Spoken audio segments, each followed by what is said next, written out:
안녕하세요. 오늘도 사연 살롱을 찾아주셔서 감사합니다. 저는 50대 초반 여자입니다. 여기 사연을 보내시는 분들 모두 마찬가지인 심정이시겠지만 제가 살다 이런 사연을 쓰게 될 줄은 차마 생각도 못했네요.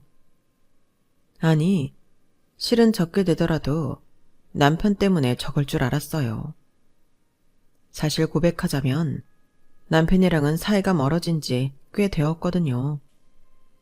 남편과는 젊은 시절 대학 선배의 소개팅 주선으로 만나게 되었어요.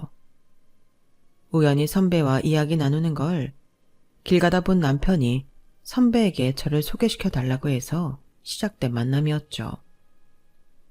사실 그때 저는 연애에 별다른 흥미도 없었고 주선해준 선배도 개인적으로 친했던 사이는 아니라서 소개팅이 좀 꺼려졌지만 선배의 간곡한 부탁으로 가벼운 마음으로 나가게 됐어요.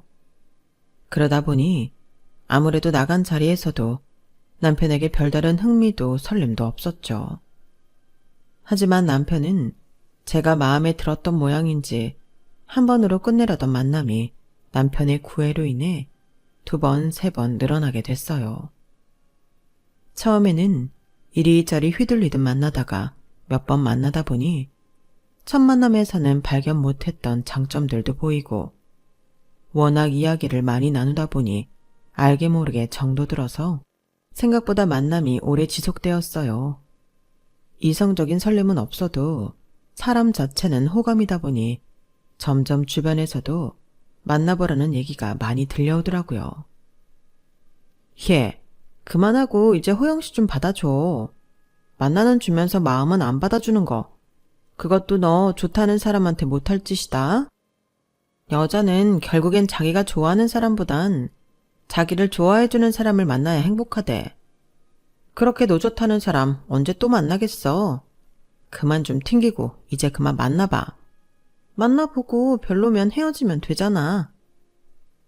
그동안 저 좋다는 사람이 없었던 건 아니지만 그렇다고 남편처럼 적극적으로 대시하는 사람은 처음이기는 해서 주변의 조언에 점점 마음이 약해지더라고요. 이런 제 마음을 눈치챘는지 어느 날 남편이 해온 고백에 마음이 혹해 고백을 받아주면서 이 질긴 인연이 시작되었죠. 남편이랑은 2년 정도 연애를 했어요.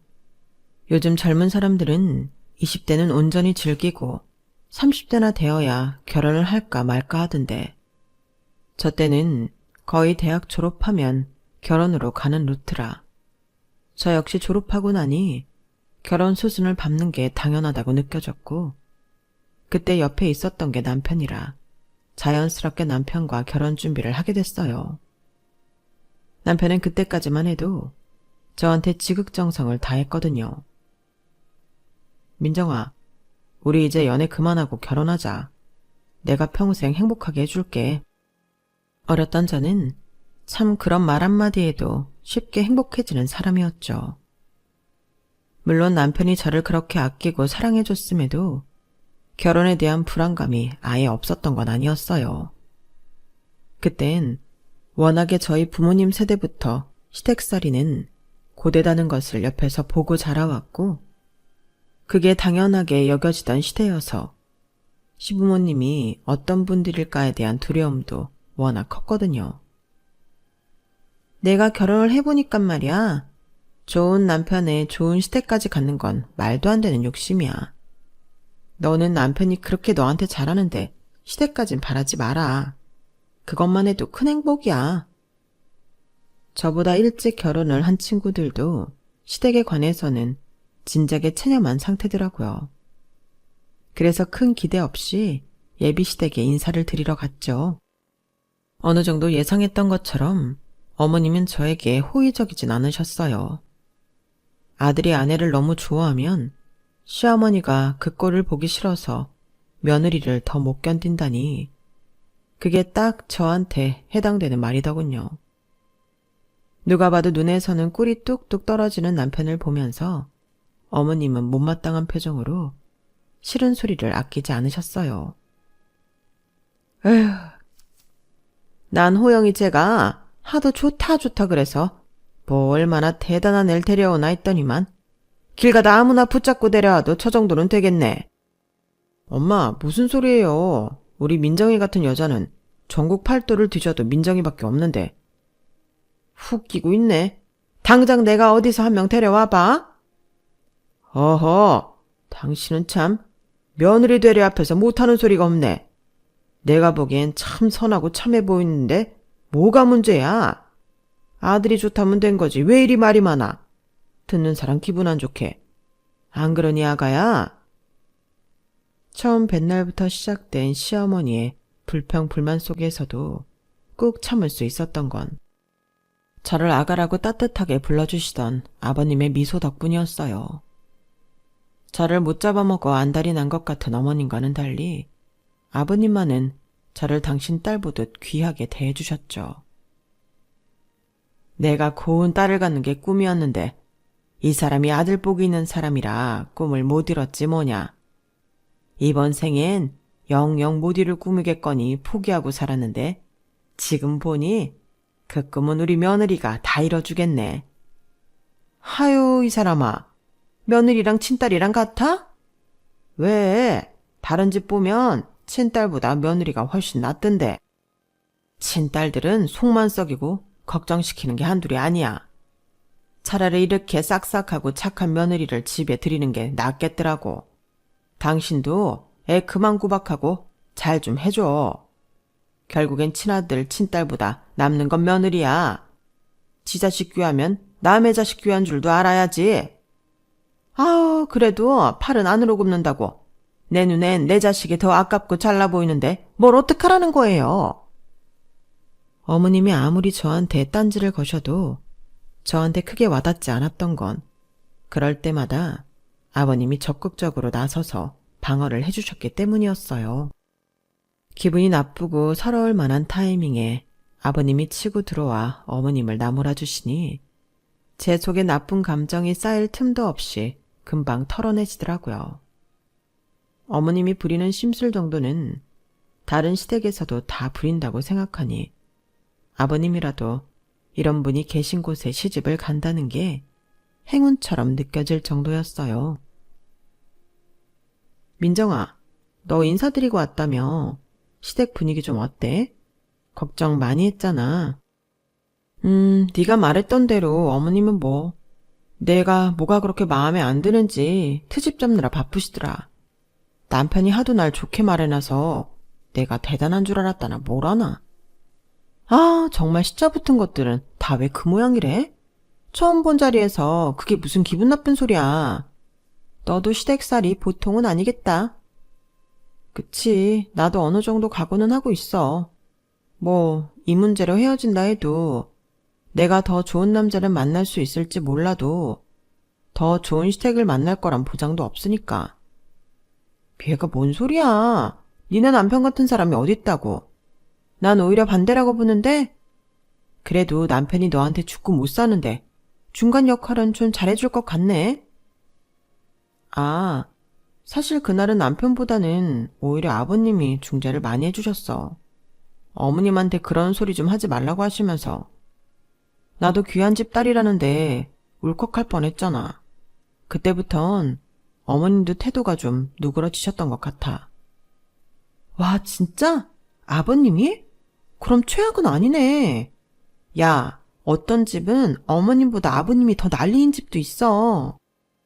근데 아버님까지 난리잖아? 그런 집은 진짜 시집가면 안 되는 집이래. 노인네들 나이 들면 고집 장난 없잖아. 그런 시아버지 있으면 나중에 나이 들어서 며느리 등골 다 빼먹는다더라. 그 집은 남자들이 괜찮은 집안인가 보네. 진짜 너도 이런 복은 있나 보다. 그래? 네가 보기에도 그래? 당연하지. 우린 아버님도 별로야. 어머님보단 덜한데 어머님이 나한테 뭐라고 하면 꼭 옆에서 얄밉게 한마디씩 툭툭 던지듯 거둔다. 어떨 땐 그게 더 열이 확 받아. 근데 네 편 들어주는 아버님이라니. 너도 전생에 나라를 구했나 보다. 다행이다. 나도 어머님도 그랬는데 아버님 뵙고 나니까 시집 못 갈 집은 아니다 싶더라고. 그래. 사실 남편들만 중재 잘해도 아내들이 고생 덜 하는데 그런 걸 할 줄 아는 남편이 없으니. 아버님이 중재해 주시면 너무 감사하지. 그리고 너 그거 알아? 남편들이 결국엔 아버지 따라가는 거? 니네 남편이 그날 중재할 틈이 없었어도 아버님 하시는 거 보면 나중에 안 시켜도 알아서 그렇게 할걸? 원래 결혼할 집에서는 아버지 보란 말 있잖아. 아들이 나중에 아빠처럼 된다고. 그러네. 나 혼자 생각할 땐 그냥 다행이다 정도만 생각했는데 너희랑 이야기하고 나니까 더 안심된다. 내심 불안했었는데 고마워. 고맙긴. 결혼 선배라서 해줄 수 있는 말은 다 해줄 테니까 고민 있으면 언제든 이야기하라고. 그렇게 저는 주변 친구들의 부러움 속에서 결혼을 했어요. 자상한 남편의 시댁살이 시키려는 시어머니를 말리는 시아버지까지. 사실 그 시절 시댁을 생각해보면 이보다 이상적인 천국은 없었죠. 처음 결혼하고 1년 정도는 저도 멋모르고 행복했던 것 같아요. 그런데 1년이 지나고 아이를 임신하자 행복할 줄로만 알았던 결혼 생활이 위기가 찾아오더군요. 여보, 미안한데 나 오늘도 늦게 들어갈 것 같아. 어? 왜? 나 오늘도 회식이라서. 무슨 회사가 회식을 일주일에 3번이나 해? 정말이야? 누구랑 마시는데? 정 과장이랑 김 대리랑. 저번처럼 새벽에 들어갈 정도는 아니고 셋이서 가볍게 한잔하면서 일 얘기 좀 하다가 들어가려고. 아니, 친한 사람끼리 술 마시는 게 무슨 회식이야. 그런 건 회사에 있을 때 하면 되잖아. 꼭 퇴근하고 술 마시면서 해야 돼? 임신한 아내 내버려 두고? 내버려 두기 뭘 내버려 둔다는 거야. 여보, 나 지금 당신이랑 애 먹여 살리려고 이렇게 열심히 사는 거잖아. 술 마시는 게 아니라 일하는 거라니까. 남자들끼리 술 주고받으면서 유대감 쌓아 놓으면 서로 일거리 물어다 주고 사회생활에 얼마나 유리한데. 당신이 임신해서 예민한 건 알겠는데 뭘 알지도 못하면서 나를 임신한 아내 버려두고 술 마시러 다니는 논팽이 취급은 하지 말아주라. 그건 나에 대한 모독이야. 일은 나도 애 낳고 나면 복직할 거야. 내가 일 못하는 동안 당신 좀 힘든 건 알겠지만 지금은 나도 몸도 마음도 너무 힘들 때라고. 친정도 멀리 있고 몸은 점점 무거워지는데 도움받을 사람은 당신밖에 없어. 나 좀 신경 좀 써주면 안 돼? 내가 당신한테 그런 소리 들어야 할 정도로 당신을 신경 안 쓴 건 아닌 것 같은데? 왜 나쁜 사람을 만들지? 여보, 우리 이제 부부야. 연애할 때 생각하고 내가 일일이 다 떠받들어 모시고 살 거 기대하면 안 돼. 우리 이제 애 생길 텐데 전우애로 살아야 하는 거야.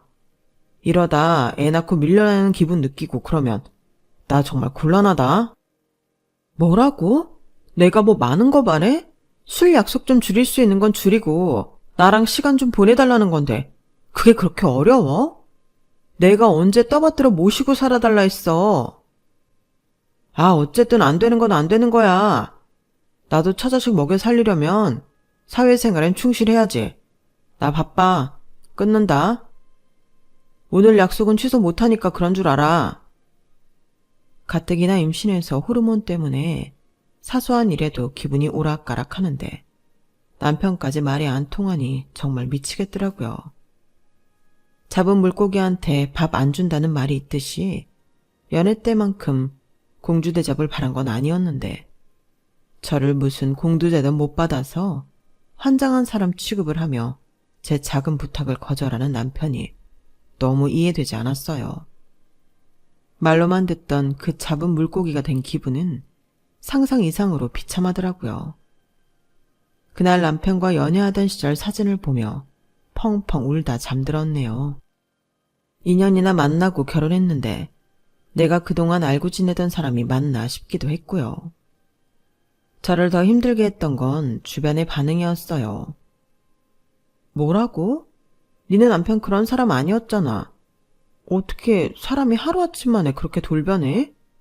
네가 뭐 잘못한 거 아니야? 잘못은 무슨 잘못. 내가 애 임신한 게 잘못이야? 임신해서 혼자 있기 몸도 불편하고 힘드니까 좀 바로 퇴근해서 옆에 있어달라고 한 게 잘못이야? 아니, 그게 잘못은 아니지. 나는 그런 뜻이 아니라 그냥 사람이 갑자기 그렇게까지 변한 게 이해가 안 되니까. 혹시 둘이 사이가 안 좋아졌다거나 한 건 아닐까 싶어서. 연애 때 남편이 하도 잘했다 보니 다들 이런 하소연을 하면 저한테 문제가 있었던 거 아닌가 하는 생각을 하는 것 같더라고요. 그런 대화 패턴이 몇 번 반복되고 나니 저도 더 이상 어딘가에 하소연을 하고 싶지도 않더라고요.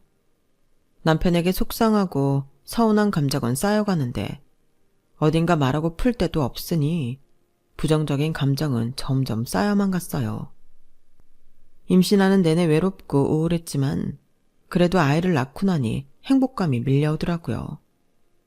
그동안 힘들긴 했지만 이렇게 예쁜 아이를 만나기 위해서라면 한 번 더 겪을 자신도 있다 싶을 만큼 인생에서 가장 기쁜 순간 중 하나였어요.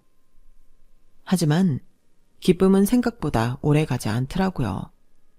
임신했을 때 싸웠던 건 싸웠던 것도 아니라는 생각이 들 만큼 다시 남편과의 전쟁이 시작되었어요. 솔직히 임신했을 때 남편의 방치를 견딜 수 있었던 건 그래도 이 사람이 아이를 낳으면 좀 달라지지 않을까? 라는 생각 때문이었어요. 임신이야 저 혼자 제 몸으로 하는 거라지만 아이는 자기 새끼이기도 하니 예뻐서라도 전처럼 집에 잘 안 들어오거나 하는 일은 없을 줄로만 알았죠.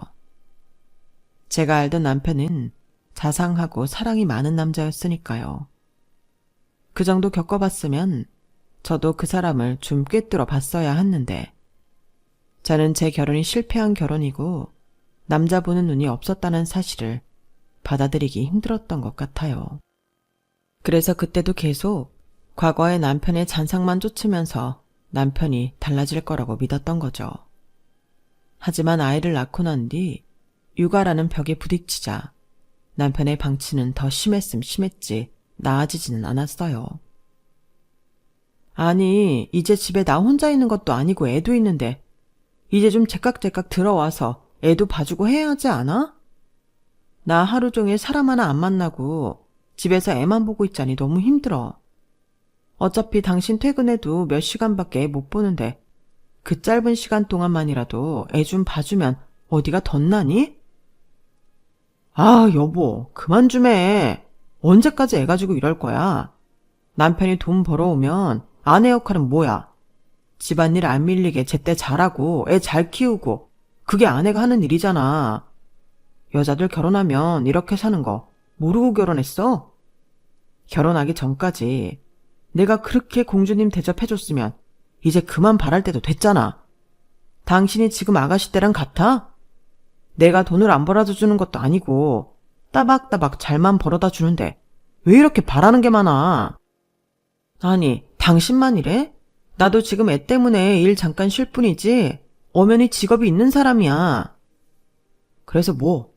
애 두고 복직이라도 하게? 대신 키워줄 사람은 있고?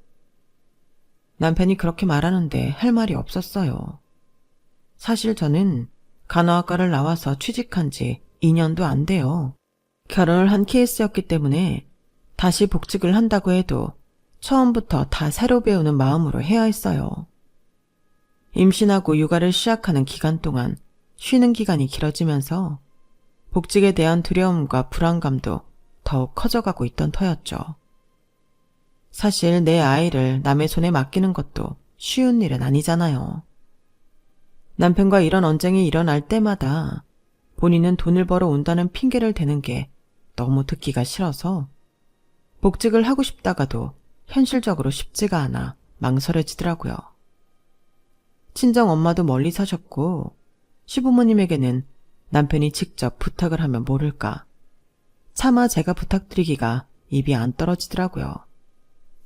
하지만 남편의 태도를 보면 제가 부탁을 한다고 해도 시부모님에게 전달을 하지 않을 것 같았어요. 보나마나 제가 일만 포기하면 되는데 왜 시부모님 손을 빌리려고 하냐는 둥 2차전이 일어날 것 같아서 자연스레 피하게 되더라고요. 그래도 아이가 어린이집에 들어가는 나이까지는 제 손으로 키워야 나중에 맡기더라도 할 말이 생길 것 같아 2년 동안은 꾹 참았어요. 제가 젊은 시절에는 독박 육아가 흔하던 시절이었고 그게 독박이라는 생각도 차마 못하던 시절이었는데도 혼자서 아이를 보는 일이란 정말 어마어마하게 힘이 들더라고요. 요즘 젊은 부부들은 부부 중 한 사람이 육아를 하면 한 사람은 집안일을 해준다고도 하던데 사실 육아를 해본 분들은 아시겠지만 육아랑 집안일은 떨어뜨릴래야 떨어뜨릴 수가 없잖아요. 아이 옷 갈아입히고 젖병 소독하고 더 크면 이유식 만들어 먹이고 치우고 하는 그 모든 과정이 다 집안일이었기 때문에 사실 남편이 도와준다고 해도 그리 크게 와닿는 도움은 아니었겠지만 저희 남편은 그런 도움조차 주지 않았어요. 일 나가지 않는 주말에라도 진득하게 애 좀 봐주면 좋겠는데 그마저도 낮잠 잘 건 다 자고 늦음하게 일어나서 애 좀 놀아주다가 곤란한 상황이 오면 저를 목 놓아 부르기 바쁘더라고요. 그런 모습을 보면서 정말 온갖 정이 다 떨어졌죠. 어쩌다 시댁 식구들 모임에 가면 더 가관이었어요. 친정에 가면 아이를 케어하느라 밥을 제대로 못 먹는 저를 위해 제 동생이나 엄마께서 빨리 밥을 먹고 제가 한술 뜨는 동안 아이를 봐줬는데 시댁 모임에 가면 다들 자기 먹느라 바쁘고 제가 실컷 아이보다 이제 겨우 한 입 먹으려고 하면 본인들 다 먹었다며 자리에서 일어나려고 하더라고요. 그럼 저도 인간인지라 배가 고파서 허겁지겁 몇술 더 뜨다 일어나는데 그 짓을 몇 번 반복하다 보니 서러움이 밀려와서 하루는 참다 못해 남편을 잠깐 불러다 한 소리를 했어요. 내가 진짜 당신한테 더 이상 뭘 바라나 싶어서 이런 이야기하기도 참 입이 아픈데 하나만 좀 부탁하자. 시댁 모임에만 오면 내가 밥도 제대로 못 먹고 애만 보고 있는데 나 잠깐 식사하는 10분, 15분만이라도 애 좀 봐주고 식구들한테 나 밥 먹을 때까지 기다려 달라고 하면 안 되니? 내가 맨날 무슨 종처럼 허겁지겁 다들 일어나는데 먹어야 돼? 평소에도 애는 보는 둥 만둥 하면서 이럴 때라도 좀 애 몇 분만이라도 봐줄 수 없어? 진짜 또 시작이네. 당신 애 낳고 나서 예민해져도 너무 예민해졌어. 좀 옛날처럼 순하게 굴면 안 되겠냐? 나도 이제 막 당신 보면 짜증이 나. 근데 당신 밥 먹는 거 기다려주고 싶겠어? 그리고 엄마 아빠가 먼저 일어나 버리는데 그걸 나보고 뭘 어쩌라고. 그러니까 잠깐 기다려달라고 한마디만 해주면 되잖아. 그깟 밥 한 번 제대로 못 먹었다고 히스테리는. 식구들도 다 있는데 굳이 사람 따로 불러내서 이래야 돼? 진짜 피곤하게 산다. 아니 이번이 한 번이 아니니까 그렇지. 늘 매번 이랬잖아. 봐, 내가 안 짚고 넘어가니까 당신 아예 알지도 못하잖아. 너희 지금 이게 다 무슨 소리냐? 서러움이 폭발해서 저도 모르게 언성이 살짝 높아지자 갑자기 시어머니께서 끼어드셨어요. 인기척을 못 느껴서 주변에 계신 줄도 몰랐는데 갑자기 끼어드셔서 저희 둘 다 깜짝 놀랐죠. 남편은 순간 자기 편이 나타났다고 생각했는지 저를 보고 살짝 웃더라고요. 그때는 저도 너무 당황스러워서 머릿속이 하얘졌었는데 다시 생각하면 그 표정을 떠올리는 것만으로도 피가 거꾸로 솟을 정도로 얄미운 표정이었어요. 갑작스러운 시어머님의 등장으로 희비가 갈리는 가운데 갑자기 딱 하는 소리와 함께 남편 고개가 앞으로 확 꺾이더군요. 깜짝 놀라서 상황 파악이 살짝 느려졌는데 시아버님이 남편 뒤통수를 세게 때리셨던 거였어요. 야 이놈아, 마누라 속을 세상에 얼마나 썩였으면 마누라가 이렇게 역정을 내. 내가 너 결혼해서 이렇게 살라고 가르치든 너 이러는 거 네 엄마랑 내 욕먹이는 거야. 며느리가 착해서 이제껏 속만 썩이고 있었던 거지. 다른 여자들 같았으면 짐 싸들고 나갔다 임마. 아, 아버지. 그렇다고 갑자기 이렇게 때리시는 게 어딨어요. 이제 저도 애 아빠인데. 애 아빠가 돼서 애도 안 보는데 무슨 애 아빠야? 애새끼지. 며느리 하는 소리 들어보니 너 평소에도 이러고 사는 것 같던데 제정신이냐? 가장이면 가장답게 식구들한테 버팀목이 돼줘야 할 거 아냐. 마누라 가슴에 한 맺히게 해서 노년에 잘 사는 놈을 내가 한 놈도 못 봤다. 이 안심한 놈. 그 나이 먹고 뭐가 중요한지도 모르고 귀한 마누라 밥도 맘 놓고 못 먹게 해? 아버지, 그런 게 아니라요. 시끄럽다. 지금 네 얘기 들어봐야 다 변명밖에 안 되지. 며느라, 이리 와 보거라. 네, 아버님. 제 앞에 펼쳐진 상황에 기분이 참 얼떨떨했어요. 평소에도 아버님이 잘해주시긴 했지만 이렇게까지 적극적으로 제 편을 들어주실 줄은 몰랐거든요. 아버님은 저를 조용한 구석으로 데리고 가셔서는 사과하셨어요. 내가 자식 하나 잘못 키운 죄로 너를 고생시켰구나. 너도 너희 집에선 귀하게 키운 딸일 텐데 이런 대접 받게 해서 미안하다. 저렇게 가르친 적은 없는데 어쩌다가 내 면목이 없구나. 아니에요, 아버님. 저는 오히려 아버님이 이렇게 지금 제 마음 알아주시는 것만 해도 너무 감사한걸요. 사소한 부부싸움이지만 팔은 안으로 굽는다고 당신 아들 편 드시는 게 보통이실 텐데 이렇게 제 편 들어주셔서 오히려 몸둘 바를 모르겠어요. 아니, 섭하게 그게 무슨 말이냐? 이 집에 시집 온 이상 너도 내 딸이지. 네, 비록 아무리 잘해준다고 한들 친정 아빠만큼 잘해주진 못하겠지만 비어있는 친정 아빠 대신이라고 생각해 주렴. 나도 이왕이면 며느리가 의지할 수 있는 시아버지가 되고 싶구나. 아버님, 그렇게까지 말씀해 주시다니 정말 감사해요. 저는 고등학생 때 친정아빠께서 돌아가셨거든요. 그래서 아빠의 빈자리를 느끼고 살 때가 종종 있었는데 먼저 그렇게 말씀해 주시니 정말 감사했어요. 남편과 싸우고도 친정에 쉽게 말하기 힘들었던 이유 중 하나가 제가 결혼하고 동생과 둘이 지내는 엄마께서 괜시리 제 걱정을 할까 봐였어요. 아빠께서 일찍 돌아간 게 엄마 탓도 아닌데 엄마는 늘 저희에게 미안해하고 당신의 결혼을 실패한 결혼이라고 생각하시곤 했거든요. 늘 저희에게는 결혼을 꼭 잘하라고 말씀하셨고 늘 하시던 그 말씀 때문에 저를 사랑하는 남자를 택한 것도 있었어요. 그러니 그 선택이 틀린 선택인 것 같다고 어찌 말할 수 있었을까요? 자식도 있는 마당에요. 그런 와중에 시아버님이 이렇게 힘을 보태주시니 아직은 결혼 생활 더 이어나가 볼만하겠다 싶더라고요. 그날 이후로는 문득 생각해보니 언젠가부터 시어머니의 심술도 완전히 사라져 있더라고요. 티는 내지 않으셨지만 아버님 덕분인 것 같았어요. 시댁 식구끼리 모여 밥 먹을 때도 남편에게 눈치를 팍팍 주셔서 시댁 모임 때도 맘 놓고 밥을 편하게 먹을 수 있었고 시댁 모임이 아니더라도 전보다는 아이를 보는 저를 배려하고 노력하는 모습들이 보이더라고요. 여보, 혹시 다시 일 시작하고 싶으면 이야기해. 우리 부모님이 애 좀 봐주겠대. 어머, 정말이야? 공부한 거 아까운데 할 수 있을 때 하라고 하시네. 생각 있으면 언제든 이야기 달라셔. 나는 당연히 생각 있지. 안 그래도 곧 한진이 어린이집 들어가잖아. 슬슬 알아보려고 했는데 너무 잘 됐다. 도움을 요청하기도 전에 아이까지 먼저 나서서 봐주신다고 하니 정말 천군만마를 얻은 것처럼 든든하더라고요.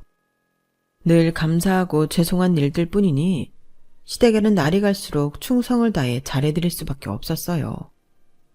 아이를 봐주시는 것도 너무 감사해서 제 월급의 절반 가까이 용돈으로 드린 것 같아요. 돈을 버는 것도 중요했지만 저는 커리어를 이어나가는 게 중요한 시점이었고 시부모님 덕분에 아이도 믿고 맡길 수 있었으니 돈을 많이 드리는 건 아깝지 않았어요. 간호사가 3교대 근무이다 보니 스케줄이 중구난방인데도 아이를 잘 봐주셔서 너무 감사할 따름이었어요. 제가 직접 일을 해서 돈을 벌게 되니 별다른 죄책감 없이 오로지 제 돈으로 잘해드릴 수 있어서 마음도 편했어요. 그렇게 2년쯤 지나니 감을 잃었던 간호사 생활도 슬슬 감이 오더라고요. 아이 키우는 것도 행복했지만 일을 하면서 오는 행복도 무시는 못하겠더라고요. 물론 간호사 일이 워낙 힘든 일이라 일이 즐겁기만 하진 않았지만 보람 있는 일이었고 배워가는 재미도 있어서 제가 쓸모있는 인간이 된 기분이 드는 게 참 좋았어요. 그런데 그때쯤 청천벽력 같은 소식이 들리더군요. 여보, 우리 아버지가 위암 중기래. 뭐라고? 아버님이? 당장 수술할 수 있는 병원이 없어서 큰일이라네. 아니, 재작년에만 해도 아무것도 없었는데 1년 검진 미뤘다고 이럴 수가 있는 거야? 중기면 수술 얼른 잡아야 할 텐데. 잠시만 기다려봐. 내가 알아보면 우리 병원에서 암 전문 선생님한테 최대한 빨리 수술 받을 수 있을 거야. 정말? 안 그래도 그런 혜택이 있을 것 같아서 빨리 알아봐 주라. 고마워, 여보. 고맙긴 아버님이 남이야. 나한텐 친정 아빠 같으신 분인데 얼른 낫기만 해드릴 수 있다면 뭐든 해야지. 저는 그 길로 친하게 지내던 의사 선생님께 수소문해서 저희 병원에서 암으로 가장 유명하신 의사 선생님께 수술 날짜를 최대한 땡겨서 일정을 받아냈어요. 제가 소식을 전하자 시댁에서는 고맙다고 난리가 났죠.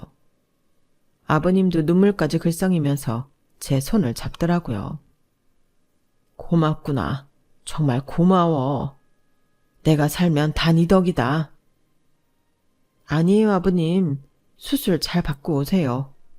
위절제술 하고 나면 당분간 일상생활이 많이 불편하실 거예요. 제가 옆에서 잘 돌봐드릴 테니까 걱정 마세요. 최대한 수술 날짜를 땡겼다고는 해도 기간이 좀 남아있어서 저는 그동안 암에 좋다는 음식이나 영양제 등을 챙겨드렸어요. 그런 노력들에도 불구하고 수술을 받을 때쯤 되어서 암이 다른 장기에 전이가 되었다는 안 좋은 소식을 들어야 했죠. 우선 잘라낼 수 있는 부분은 잘라내고 항암 치료를 추가로 들어가야 하는 상황이었어요. 수술은 다행히 성공적으로 끝났지만 퇴원 후 케어가 필요한 상황이라 제가 오프인 날 틈틈이 아버님 상태를 체크하고 간병을 해드리러 갔어요. 아무도 시키지 않았음에도 마음에서 우러나와 한 행동이었죠. 어떻게든 꼭 낫게 해드리고 싶었거든요. 그런데 문제가 생겼어요. 아버님이 아프셔서 그런지 남편의 태도가 다시 묘하게 달라지더라고요. 애도 아닌데 뭐라 할 사람이 없어졌다고 생각하는 건지 남편은 본인 부모님이 아파서 고생을 하는 건데도 제가 쉬는 날까지 포기해가며 간병하는 걸 너무 당연하게 생각하는 것 같더라고요. 제가 아버님 뵈러 시댁에 다녀오자고 하면 가까운 거리임에도 본인은 피곤하니 잘 다녀오라고 저 혼자 보내기 일쑤였어요. 저도 처음엔 왜 제가 혼자 가야 하나 싶어서 안 갈까도 생각 많이 했지만 마음에 너무 걸리더라고요. 시어머님이 간병에 서툴러서 절제술 이후 병원에서는 최대한 먹지 않는 걸로 권장하는 음식들을 간식이나 식사로 차려주시는 일도 종종 있어서 한 번씩 확인을 하지 않으면 괜히 불안하기도 했고요. 그런 마음에 하루 이틀 혼자 시댁에 가서 아버님을 돌보는 일이 생기다 보니 어머님도 제가 오는 날은 아예 손을 놓고 이것저것 뭐 하나라도 더 시키시더라고요. 그날은 또 핑계를 대며 못 오겠다는 남편의 멱살을 잡고 억지로 끌고 온 날이라 그런 어머님의 태도도 너무 심기에 거슬렸어요. 그래서 결국은 부부싸움이 터지고야 말았죠. 여보, 뭘 멀찍이 서서 구경만 하고 있어. 당신 부모님 아니야? 어떻게 챙겨드리는지 잘 보고 배워놔야 나 없을 때도 알아서 챙겨드릴 거 아니야. 내가 매번 올 수도 없는 노릇인데. 이건 엄마가 봐야지. 나야말로 자주 못 오는데. 와도 당신 올 때 같이 올 텐데. 같이 오면 당신이 챙겨드리는 게 낫지. 전문가가 있는데 내가 뭐하러 나서? 아니, 그걸 말이라고 해? 나도 지금은 무리해서 일정 쪼개서 오니까 가능한 거지. 언제까지 내가 이렇게 간병하러 올 수는 없잖아.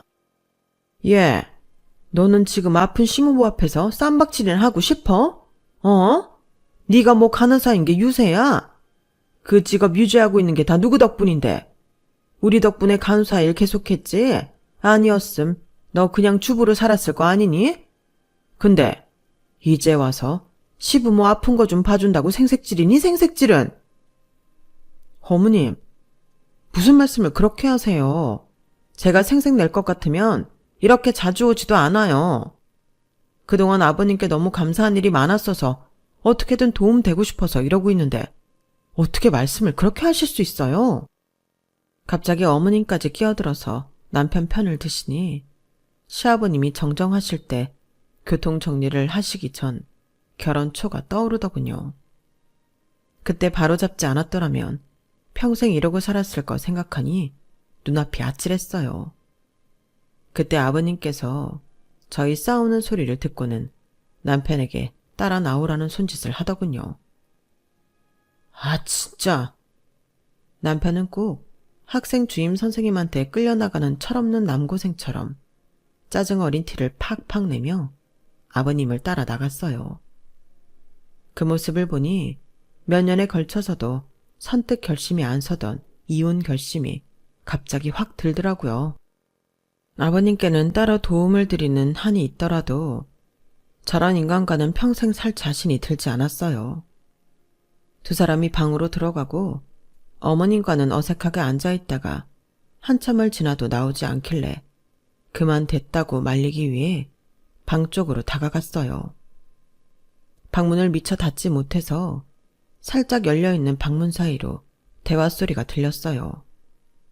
아버님 목소리에 화가 뚝뚝 묻어있길래 이번엔 또 얼마나 호되게 혼나고 있나 들어보려고 귀를 갖다 댔는데 뜻밖의 내용이 들렸어요. 이 어리석은 놈아, 생각을 해봐라.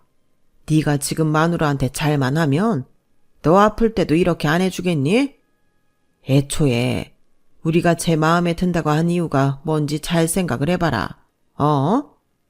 부모 한쪽이 없으니 자기 부모 돌볼 에너지를 우리 쪽에 더 쏟을 수 있어서잖니. 게다가 직업도 간호사고 누구 하나 아플 때 이렇게 도움받을 수 있는 게 얼마나 좋냐. 너 간병인 돈 주고 고용하면 얼마인지 알기나 해? 손주 제일 귀여울 때 하루 몇 시간만 봐주고 용돈은 용돈대로 뜯어내고 무상 간병도 받고 이 얼마나 좋은 아내이자 며느리냐. 너는 저런 순진하고 멍청한 애 비위 하나 제대로 못 맞추고 살아서 나중에 이런 대접 받기나 하겠어? 봐라. 내가 조금 잘해주고 자기 편 들어준다 생각하니까 아주 충성을 다 바치지 않냐. 으이구, 이 멍청한 놈. 좀만 잘해주면 저런 애들은 남편한테도 껌뻑 죽을 텐데 아직도 연애 때 자존심 상했던 기억을 못 버려서는 아내 길을 이렇게 못 꺾어놔서 안달이냐? 야무진 바보를 데리고 왔으면 이용해 먹을 줄도 알아야지. 그 이야기를 듣는 제 심정은 뜻밖을 넘어 충격과 공포 그 자체더군요. 제가 결혼하고 가족의 연을 맺은 시댁 식구들 중 남편은 안 믿어도 시아버님만은 믿었는데 어떻게 진심을 다해 자신을 도와주고 있는 저를 저렇게밖에 표현 못하시는지 실망이 너무 컸고 배신감에 분노가 차올라서 손이 부들부들 떨렸어요. 그래서 그냥 방문을 쾅 열어 제껴버렸죠. 화들짝 놀란 눈으로 저를 바라보는데 참 우습더라고요. 그럼 그렇지. 아버님도 결국엔 절 이용해 먹으려고. 가족이 다 한 통속이었네요. 어이쿠 깜짝이야. 며느라, 다 들었냐? 네, 아버님이 절 그동안 어떻게 생각해 오셨는지 다 들어버렸네요. 어떡하죠? 앞으로는 무상 간병 못 받으셔서. 며느라, 그것 말이다. 이 자식이 하도 정신을 못 차리는 것 같으니 알아듣기 쉬우라는 차원에서 그렇게 말한 거지 절대 진심이 아니다. 그런 식으로 저급하게 말씀하셔야만 알아듣는 게 제 남편이라는 말씀이신 건가요? 그렇다면 더더욱 이 사람이랑 살기 싫은데요. 제 남편은요, 멍청해서 그렇게 말씀하시면 그 말이 진짜인 줄 알고 저 무시하려고 들걸요? 제가 그 꼴을 어떻게 봐요? 이때까지 참고 봐줬으면 됐지. 뭐라고? 당신 지금 말 다 했어. 보셨죠? 지금 자기가 무슨 상황에 처한 줄도 모르고 저한테 화내는 꼴 좀 보세요. 당신 이제 나한테 화낼 자격 없어. 우린 이제 부부 아니니까. 그게 뭔 소리야. 진짜 못 알아듣네. 나 너랑 이혼할 거라고. 전문 지식 살려서 어떻게든 당신 아버지 살려보려고 했는데 안 되겠다. 저렇게 순수한 사람 미용만 하려는 분 오래 사시게 해서 뭐해. 가끔 당신 어머님이 아버님 일찍 돌아가시길 바라는지 이상한 음식도 막 먹이시던데 그냥 어머님 바라시는 대로 일찍 돌아가시게 냅둬야지. 뭐야? 너 그동안 내가 잘해준 게 얼마인데 네 멋대로 오해한 걸로 말을 그렇게 심하게 하는 거냐? 제 멋대로 오해요? 아버님이 생각해보세요. 아버님이 하신 말씀들이 과연 제가 멋대로 오해해야 기분 나쁘게 생각할 수 있는 말들인지. 솔직히 반박 못 하시잖아요. 그러니까 말했잖냐. 그건 아들로 말아들으라고. 됐고요. 전 더 이상 그렇게 말해야만 알아듣는 아들놈이랑 살고 싶지 않고요. 아버님 병세는 아쉽지만 제가 도와드릴 수 있는 건 여기까지인 것 같아요. 솔직히 수술 날짜 땡긴 것만 해도 그동안 잘해주신 데 대한 보답은 다 해드린 것 같은데요. 아이 봐주신 것도 다 값은 지불했었고요. 오해했다면 유감이지만요. 더 이상 연을 이어가고 싶진 않네요. 끝이 있다위라 좀 아쉽긴 한데 그동안 감사했어요. 덕분에 미련 없이 이혼하겠네요. 방이 소란스럽자 뒤늦게 따라온 어머님이 저희의 대화 내용을 듣고는 집에서 나가려는 저를 거칠게 잡아채시더라고요. 그래서 저도 보란듯이 거칠게 팔을 빼냈어요. 얘, 너 지금 이게 무슨 깽판이니? 화 좀 났다고 이래도 돼? 상황 못하는 건 유전인가요? 앞으로 아는 척하지 마세요, 아줌마. 뭐야? 너 진짜 미쳤어? 여보, 그만해. 우리가 실수했어. 뭐라고? 실수? 한심하게도 가족들끼리 작당 모이라도 한 건지 제가 듣기라도 할까봐 갑자기 다 같이 목소리가 작아지더라고요. 그 꼴을 보니 정말 기가 차서 헛웃음도 안 나왔어요. 당장 아이 손을 잡고 가방을 챙겨 친정으로 내려가 버렸네요. 친정 엄마와 동생한테 아이를 맡기고 그 길로 남편과는 이혼을 준비했어요. 남편은 몇 달 동안 이혼은 못 해주겠다며 뻗팅기다가 하루는 술을 진탕 마시고 들어와서 자기도 나름대로 화가 난 건지 홧김에 서류 작성을 해주겠다고 하더군요. 하도 술에 쩔어있길래 이때가 기회다 싶어서 서류 작성 끝내고 도장까지 받아 찍고 다음날 바로 제출해버렸네요. 그렇게 얼렁뚱땅 합의 이혼을 하게 된 걸 알게 된 남편이 조정기간 동안 또 한참을 저를 괴롭혔지만 저는 절대 뜻을 굽히지 않았어요. 짐도 다 친정으로 옮겨놨기에 더더욱 합칠 이유는 없었죠. 나중에 알게 된 사실인데 시아버지는 저희가 이혼하고 몇 달 안 돼요. 전이된 암 치료가 성공적이지 못했는지 금방 돌아가셨더라고요. 어찌 그렇게 사람 마음을 악용할 수가 있는지. 정말 아들이 자기 아빠 닮는다더니 남편도 시아버지 닮아서 그렇게 악질이었던 모양이에요. 그래도 꼴의 부모는 부모라고 자식보다는 더 교묘하게 저를 이용해 먹은 게 아직도 생각만 하면 화가 나지만 뭐 어쩌겠어요. 자업자득으로 일찍 돌아가신 분인데 화내봤자 저만 손해겠죠. 저도 이런저런 이유로 이혼을 쉽게 결정하지 못하는 자신이 그동안 너무 싫었는데 한번 이렇게 정이 제대로 털리고 나니 차라리 속 시원하게 새 출발을 할 수 있게 돼요. 오히려 나은 것 같아요. 처음에는 제 걱정을 많이 하시던 엄마도 지금은 손주랑 딸이랑 같이 살게 되니 적적하지 않다고 좋아하시네요. 그 모습을 보니 그동안 시아버지에게 쏟았던 정성의 반이라도 엄마께 쏟았다면 얼마나 좋았을까 싶지만 앞으로 더 많은 날들이 있으니 후회스러운 만큼 엄마께 더욱 잘해드릴 생각이에요. 정말 이렇게 한 발짝 떼기까지 참 오래도 걸렸네요. 여기까지 긴 사연 들어주신 분들이 계시다면 어렵게 시작한 저의 새 출발에 따뜻한 한마디 남겨주시면 감사하겠습니다. 항상 건강하시고 항상 행복하세요. 여러분, 사연 댓글에 응원과 현명한 조언 부탁드려요. 좋아요와 구독은 저에게 큰 힘이 됩니다. 오늘도 좋은 일 가득하세요.